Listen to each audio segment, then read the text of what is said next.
back to the next video. In today's video I will show you how to quickly share any kind of a text, URL or a file with other apps using web technologies.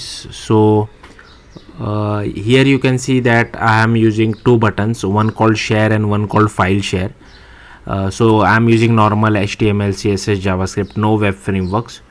And if you see my JavaScript file, all I am doing is once the DOM is loaded, I am just getting our button by document.getElement by ID. So this is share button, and I also get same thing for file share button as well. And I have added one click listener. Now if you want to share normal text, you can use first you will have to check whether share is available or not. If yes, then you can use navigator.share, then pass the title text. If you don't want to send the URL, you can comment it out. If you want to send the URL, you can pass some URL as well. And here you can add some listeners if the content has been shared or not. So then and catch, I'm using promises.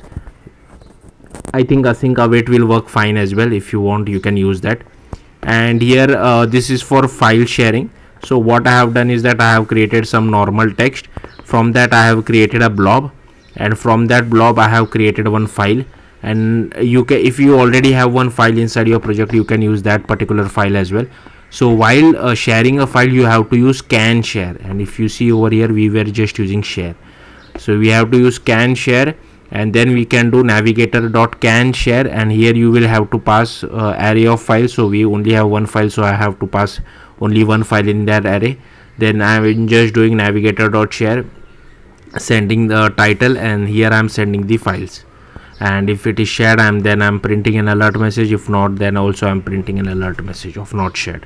So if you see over here, if I click on share, here you can see I'm able to see the list of apps as well as so here I have not shared. And even for file share, here you can see my file is generated and I can share it with whatever I like. So yeah, that's it. Thank you for watching. Bye.